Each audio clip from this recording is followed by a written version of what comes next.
ahora sí. ¿Ahora sí, chiquillas? ¿Ahí sí? Ahora sí. Ya, qué bueno. Entonces vamos a la diapositiva anterior. Bueno, lo mismo que ya les repetí, chicas. Esta no era.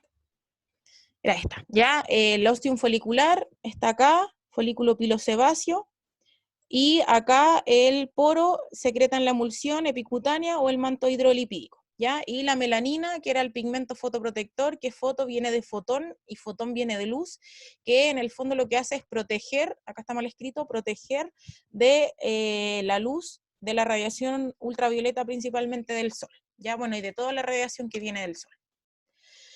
Luego tenemos la epidermis, que su principal función es lograr que en el interior del cuerpo y el medio ambiente entren en contacto del mejor modo posible. Generalmente la epidermis es la capa de la piel que está más dañada porque tiene más contacto con los cambios de temperatura externos, con la humedad del ambiente, con las temperaturas extremas del ambiente, tiene contacto con los detergentes que utilizamos en la casa, tiene contacto con todo en el fondo lo que está en el medio externo, y esta es la capa con la que principalmente trabaja la cosmetóloga, ¿ya? El cosmetólogo y la cosmetóloga es con la epidermis. Es un estrato multiestratificado que dijimos que tiene múltiples capas, ya vimos que tenía aproximadamente 6 capas, va a depender del libro, la bibliografía. Esa vascular, dijimos que por esta capa no hay vasos sanguíneos, solamente hay células, y no posee terminaciones nerviosas. Por tanto, si yo pierdo una zona de la epidermis, no voy a sangrar. Si es que yo me corto la piel y sangro, significa que ya llegué a la capa de la dermis, ¿ok? Tenemos la capa basal, donde ahí nacen células en mitosis, que están acá en esta capa más profunda, nacen los queratinocitos, y además mencionábamos que entre medio de los queratinocitos naciendo, se encontraban melanocitos, que serían estas células que están acá, que generan el pigmento fotoprotector de la melanina. ¿Ok? Y lo que ocurre es que estos melanocitos tienen estas extensiones que van, en el fondo, como, por decirlo de alguna forma, como tiñendo o manchando estos queratinocitos. Cada vez que yo tomo más sol, estos queratinocitos se manchan más y yo genero el color bronceado en la piel. Luego viene la capa espinosa o malpigiana o de Malpigio, que en el fondo es esta capa en donde ya las células se empiezan a diferenciar, empiezan a desarrollarse, a generar reacciones metabólicas en las células, y acá en el fondo la vida, la célula en el fondo tiene su ciclo de vida hasta que llega al estrato granuloso, y la célula ya empieza a perder vitalidad, la célula empieza a perder su forma, y esto se llama estrato granuloso porque estos gránulos que están acá son algo así como los precursores de lo que va a ser la queratina, ¿ok? Y en el estrato granuloso ya empieza a ocurrir lo que es la queratinización, la formación de queratina. Luego, ¿qué ocurre en el estrato lúcido? Las células ya están completamente muertas, chicas, aquí ya hasta pierde el núcleo la célula, no sé si se ve, está completamente chata y pierde su color en esta capa, pero luego en la capa siguiente, en el fondo, como existe se llena de queratina la zona externa y la zona interna de la célula, en el fondo se observa el color de la piel. Ya no es que nosotros por la capa lúcida tengamos una piel clara, sino que esa es una capa nomás que es algo así como incolora o traslúcida. Y luego la capa córnea, en el fondo las células muertas, ya muy planas, se llenan de queratina interna y externamente, y es lo que yo les decía, que finalmente lo que se ve acá superficialmente es como esta capa de queratina, que era lo que veíamos como rosado en la imagen anterior, ¿ya? Y que la otra capa, que es la capa desprendible, en algunos libros aparecen, en otros libros no, que finalmente estas células de la capa córnea que están muertas y se desprenden espontáneamente a la superficie, y es lo que nosotros vemos como descamación. Luego tenemos las células de la epidermis, queratinocitos, melanocitos, célula de Langerhans, que dijimos que esta era una célula presentadora de antígeno. Chicas, no me interesa que se aprendan ese nombre, solo que sepan que es una célula del sistema inmunológico que es un vigilante. ¿Ya? La célula de Langerhans se encuentra en la epidermis y es un vigilante del sistema inmunológico. Entonces se rompe el tejido, entra un microorganismo y el vigilante se activa. y llama el sistema inmunológico. Y la célula de Merkel, que dijimos que era células de la capa basal que tenían una conexión con las neuronas o el sistema nervioso periférico de la dermis, ¿ok? El melanocito dijimos que era la célula que sintetiza el pigmento fotoprotector llamado melanina, ¿ok? Y el queratinocito el que sintetiza queratina. Luego tenemos la dermis, en donde en la dermis tenemos principalmente estructuras como vasos sanguíneos, aquí sí hay sangre, tenemos también terminaciones nerviosas, tenemos la sustancia fundamental, tenemos las fibras de colágeno, elastina y reticulina, y esta capa es la que principalmente le da como turgencia a la piel, flexibilidad y elasticidad. ¿Ok? También tenemos las glándulas, tenemos la glándula sudorípara y la glándula sebácea, y también tenemos células del sistema inmunológico que hay en esta capa. Se divide en dermis papilar, la superficial, porque son las papilas, al fondo esto que está acá, que son estos montecitos y estos valles, se llaman papilas, y por eso se llama dermis papilar, porque está más asociada a las papilas dérmicas, y la dermis reticular es la dermis más profunda. Tenemos mastocitos, que son los involucrados con las alergias, los macrófagos, que son células del sistema inmunológico que se comen a los microorganismos, tenemos los fibroblastos, que sintetizan colágeno, elastina y reticulina. ¿Ok? Recordar que el tejido conectivo es un sinónimo de dermis y tejido epitelial es un sinónimo de epidermis. ¿Ok? Y por último tenemos la hipodermis, está formada por adipocitos, nuevamente el panículo adiposo, almohadilla que modela el cuerpo, y lo más importante de las células adiposas es que son una reserva de grasa ante un periodo sin alimentos, ¿ya? Y con eso quedaríamos la clase hoy. Justo más o menos estamos en la hora, chicas. Ya son justo las 9:50. ¿Alguna duda, consulta, les queda claro? ¿Les gustó la clase como de repaso? ¿Fue muy rápido? ¿Algo que me quieran compartir? Vamos a dejar de compartir la pantalla. ¿Algo que quieran compartir, chicas, con la clase? ¿Qué les pareció la clase? ¿Todo bien entonces? ¿Todo bien? ¿Alguien quiere activar su micrófono? ¿O me pueden responder con las reacciones, con el dedito para arriba? Sí, súper. ¿Sí? ¿Les pareció buena la clase? Profe, Sí, dígame. como dio de tarea del sistema linfático, si es que lo puede repasar. Sí, mire, lo que pasa es que en estos 10 minutitos, si no tendríamos que al tiro meternos a la clase de química.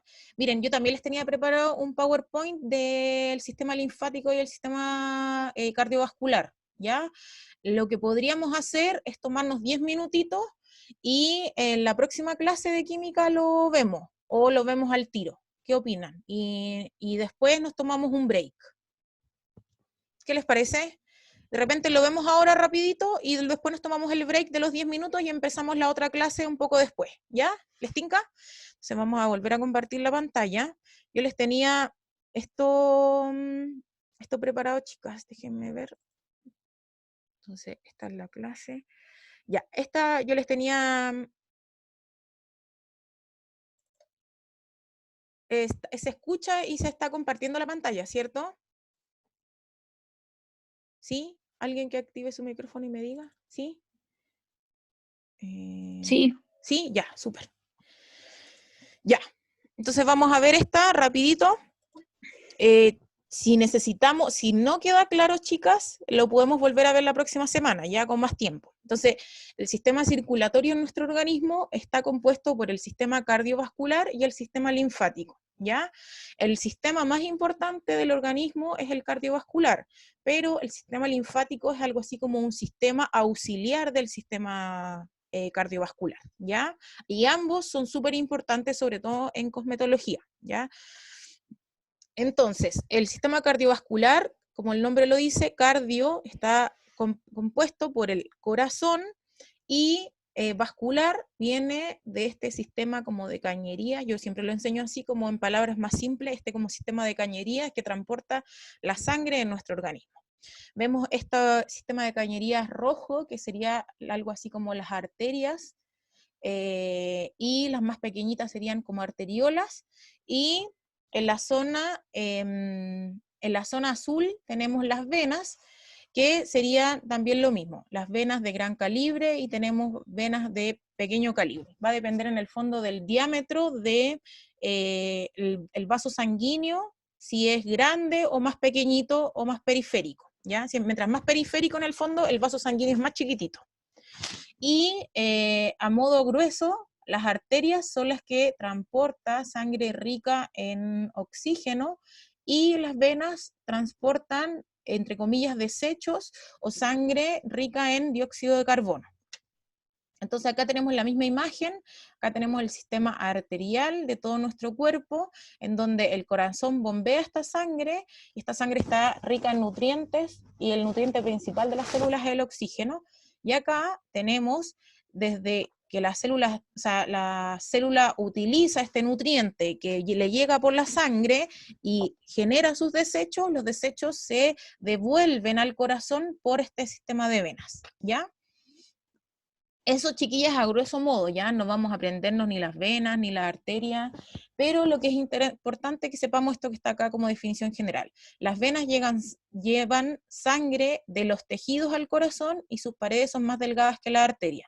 Las arterias llevan sangre del corazón a los tejidos y sus paredes son más gruesas y expandibles. Y los capilares serían así como los vasos sanguíneos más pequeñitos, que llevan la sangre al interior de los tejidos y unen las arterias con las venas, ¿ya? Y el sistema cardiovascular, en el fondo, como principal función es transportar rápidamente la sangre con oxígeno y nutrientes a todos los tejidos, a todas las células del organismo, ¿ya? Y es importante en el fondo, primero, este sistema le lleva a todas las células del organismo sangre y nutrientes, y luego, cuando estas células generan su metabolismo y tienen sus desechos, es agarrar los desechos en el fondo y llevarlos para eliminación, ¿ok? También está asociado al control hormonal, todas las hormonas viajan a través de la sangre, ya vimos, principalmente las hormonas viajan por el plasma de la sangre. También la sangre está asociada a la regulación de la temperatura, ¿ya? Porque se controla el calor dentro del organismo a través de este sistema cardiovascular. La defensa también en la sangre, en el fondo, por este sistema de tuberías, también están las células del sistema inmunológico, que eran la línea blanca en el fondo, las células blancas. Y también busca la excreción de elementos que no necesita nuestro organismo, los de los desechos metabólicos que yo les decía. ¿Y qué es el sistema linfático? El sistema linfático es un segundo sistema de transporte más importante del organismo después del sistema circulatorio de la sangre, ¿ya? Su nombre se debe a que transporta un líquido, bueno, nosotros sabemos que la sangre en el fondo es roja, pero la linfa es un líquido transparente, no sé si los han visto cuando se han cortado, que sale como sangre y después sale un líquido transparente. No sé si lo han visto, ese líquido transparente es la linfa, ¿ya? La linfa, a diferencia del sistema cardiovascular, no tiene una bomba como el corazón, ¿ya? El corazón bombea la sangre para que llegue a todo nuestro organismo, a diferencia del sistema linfático que no tiene una bomba. Por tanto, el sistema linfático se mueve unidireccionalmente en el cuerpo y es un sistema que generalmente es como más difícil de movilizar, ¿ya? Hay también vasos linfáticos por donde circula la linfa, y también la linfa traspasa en el fondo, viaja a través de los ganglios linfáticos y órganos linfáticos, tales como las amígdalas, el timo, y la principal función de este sistema, es como eliminar los desechos, ¿ya? El ser humano puede llegar a tener alrededor 15 litros de linfa. Y el sistema linfático sería algo como lo que estamos mostrando acá, que está como en verde, ¿ok? Nosotros tenemos ganglios linfáticos atrás de la oreja, en la zona axilar y en la zona pélvica principalmente, y por esos ganglios pasa la linfa, y lo que hace principalmente este sistema es eliminar como desechos de las células, ¿ya? Tiene la función de drenaje, transportar sustancias tóxicas y no tóxicas por el espacio intersticial de la sangre. Entonces, en el fondo, el sistema linfático es como un sistema que viaja, que apoya en el fondo la eliminación de desechos, y luego esos desechos los elimina a través de la sangre, ¿ya? Y también tiene una función inmune porque el linfa viene de linfocitos, y los linfocitos son células del sistema inmunológico nuevamente, de defensa contra los microorganismos y de defensa de nuestro organismo. Y también es importante el sistema inmunológico porque en la zona de los intestinos también ayuda a la absorción. El sistema circulatorio, cuando nosotros los alimentamos y llegan a los intestinos la comida, principalmente el intestino delgado, lo que ocurre ahí es una absorción de nutrientes y eso ocurre a través del sistema linfático y a través del sistema circulatorio en el fondo de la sangre, ¿ya? Y acá, por ejemplo, vemos las células en donde, en el fondo, estos desechos desembocan en un vaso linfático y esto pasa a través, en el fondo del organismo y este sistema, en el fondo de vasos linfáticos, es auxiliar al sistema sanguíneo y luego desembocan todos estos desechos para ser eliminados del organismo a través de la orina, a través del sudor o a través de otro sistema excretor, ¿ya? Y nuevamente entonces, ¿dónde están los ganglios? La zona axilar, en la zona del cuello, en la zona de la oreja, del cuello, en la zona de la ingle también, y estos son como los principales, la principal función de los ganglios linfáticos es filtrar la linfa, ¿ya? Y la linfa en el fondo es lo que viaja de los tejidos periféricos eliminando desechos.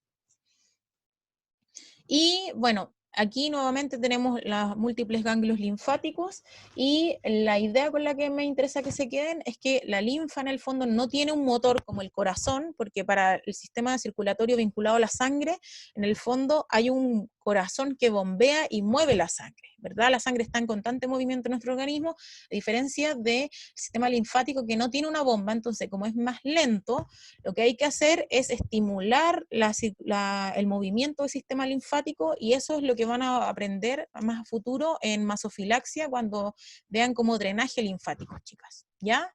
Para que les quede, para que en el fondo en el futuro ya van a ver más de esto del sistema linfático, porque a través de estimulación, por ejemplo, en la zona del rostro, a través de la estimulación de los ganglios linfáticos que están cercanos al oído, uno estimula los ganglios linfáticos y luego va movilizando la linfa que está en nuestro rostro, y por ejemplo, no sé si le ha pasado cuando lloran harto y amanecen con los ojos hinchados, generalmente eso es porque hay mucho linfa acumulada a nivel de los ojos. Entonces, ¿qué es lo que uno debería hacer como cosmetóloga? Que se lo van a enseñar más en futuro, hacer una estimulación, o sea, se lo tienen que enseñar, sí, cómo se estimulan los ganglios linfáticos del rostro y luego hacer una movilización de la linfa hacia los ganglios linfáticos y eso va a disminuir la inflamación del rostro, ¿ya? Se lo van a ver en un futuro, ¿ok? ¿Les quedó más claro ahí? ¿Sí? Tengo una Dígame. consulta. Primero, ¿nos puede compartir esa diapositiva también? Sí, se las comparto. Se las comparto ahora al tiro, chicas. Entonces, miren, otra duda o consulta, lo que podemos hacer ahora en el break, yo les subo estas dos diapositivas al tiro. Al Classroom. Sí, y también se la puedo poner acá, pero como ya vamos a cerrar esta videoconferencia Zoom, para que hagamos el pequeño break de 10 minutos y volvamos con química, entonces en el fondo se las dejo en el Classroom, ¿ya? Ya. ¿Alguna otra duda, consulta, Buenísimo. chicas? Sí, profe.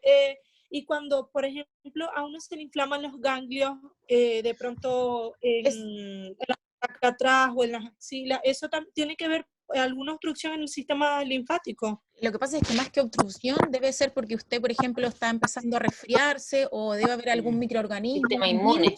Exactamente, debe haber algún virus o algo, o generalmente es por un resfrío que se empiezan a inflamar los ganglios linfáticos y eso es porque el sistema inmunológico está produciendo linfocitos para así disminuir la multiplicación de los microorganismos. ¿Ya? Ya. En el fondo, cada vez que usted tenga inflamados los ganglios, va a ser sinónimo de que o entró un virus o entró una bacteria a su organismo, ¿ya? Porque parásitos es difícil que ingrese al organismo, es más complicado, pero generalmente es por un virus como el resfrío o por una bacteria. Generalmente cuando uno tiene amigdalitis u otra enfermedad, generalmente se inflaman los ganglios linfáticos, ¿ya? Ya. ¿Otra duda, chiquillas? ¿No? Buenísimo. Ya, Buenísimo. entonces les subo ahora las clases, en 10 minutitos más nos volvemos a conectar, ¿ya? Yo ahora inmediatamente igual voy a activar la clase de química por si alguien que no entró a la clase de biología se metió a la de química, pero en 10 minutitos sí nos volvemos a conectar. Bueno, nos vemos, chicas, nos volvemos a ver en un ratito, que estén muy bien, que descansen estos 10 minutitos. Gracias.